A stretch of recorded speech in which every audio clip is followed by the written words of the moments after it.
क्या आपने सुना है कि कभी किसी अपराधी ने अदालत में अपने ऊपर लगे देशद्रोह के आरोप स्वीकार कर लिए हों और सुनवाई कर रहे जज ने आरोपी के सामने हाथ जोड़कर सिर झुका दिया हो?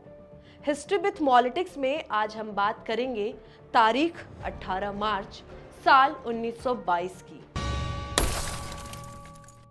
स्वतंत्रता आंदोलन के दौरान लाखों भारतीयों का नेतृत्व कर रहे महात्मा गांधी पर यंग इंडिया में एक लेख लिखने के लिए मुकदमा चलाया गया था। प्रारंभिक सुनवाई में ही महात्मा गांधी ने कोर्ट में स्वीकार कर लिया कि यह लेख मैंने ही लिखे हैं। बाद में इस केस को ग्रेट ट्रायल के नाम से जाना गया। सुनवाई की शुरुआत में परिचय देते हुए महात्मा गांधी ने अपना व्यवसाय किसान और बुनकर बताया। शुरुआत की सुनवाई के बाद 18 मार्च यानी आज ही के दिन इस मामले को अहमदाबाद के सर्किट हाउस में जस्टिस CN ब्रूमफील्डर की अदालत में सुनवाई हुई। अभियोग पढ़े जाने के बाद जस्टिस ब्रूमफील्डर ने कहा कि ये आरोप ब्रिटिश भारत में सरकार के प्रति असंतोष फैलाने के प्रयास से जुड़े हैं, इसलिए भारतीय दंड संहिता यानी IPC की धारा 124 के तहत दंडनीय अपराध है। जिसके बाद महात्मा गांधी ने बोला, हाँ मैं अपराधी हूँ, या तो मुझे सजा दे या फिर आप पद से इस्तीफा दे। गांधी जी ने आगे कहा, मैं हिंसा से बचना चाहता था, अहिंसा मेरे विश्वास का पहला लेख है, लेकिन मुझे अपना चयन करना था, या तो मैं एक ऐसी व्यवस्था के सामने समर्पण कर देता जिसने मेरे देश को नुकसान पहुंचाया। इसलिए मैं एक कम सजा के लिए नहीं बल्कि इस अपराध में सबसे ज्यादा सजा के लिए तैयार हूं।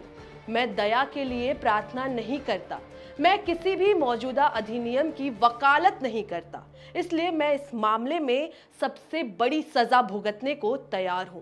महात्मा गांधी के लेख पर सवाल उठाए गए थे, जो कि 29 सितंबर 1921, 15 दिसंबर 1921 और 23 फरवरी 1922 को यंग इंडिया में 3 लेख सरकार के खिलाफ लिखे गए थे।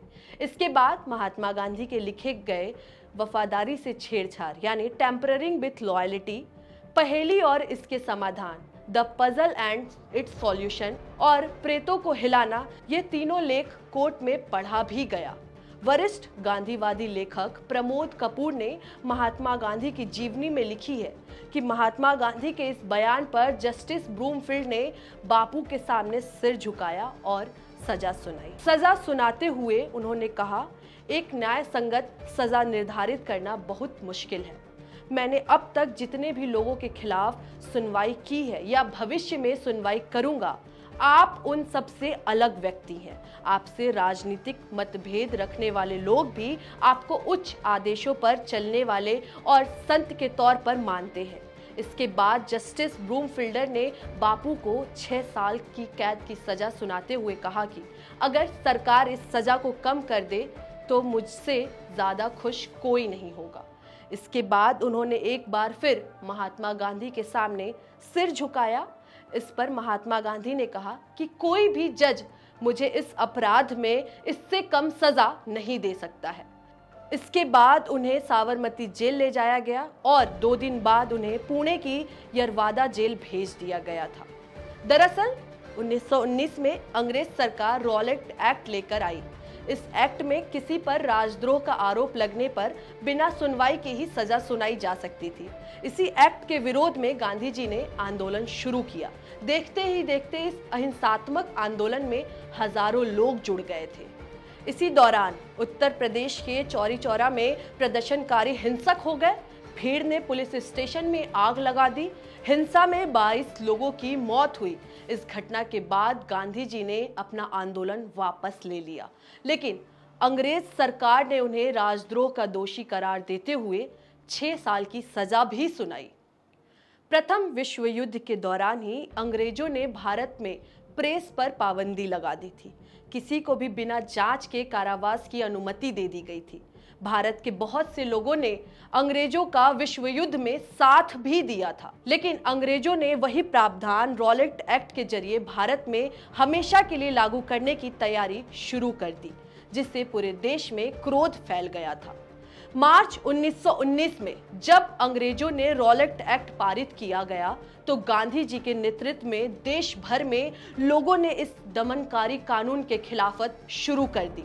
19 अप्रैल को जलियांवाला बाग नरसंहार हुआ तो देश भर में अंग्रेजों के खिलाफ आक्रोश बढ़ गया।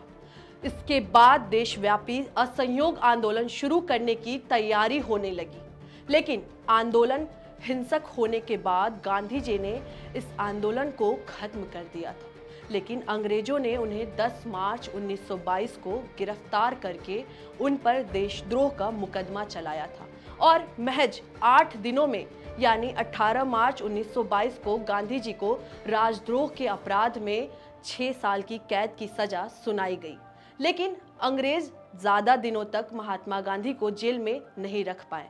सिर्फ 2 साल के बाद ही यानी 1924 में लगातार खराब होती सेहत को देखते हुए उन्हें जेल से रिहा कर दिया गया।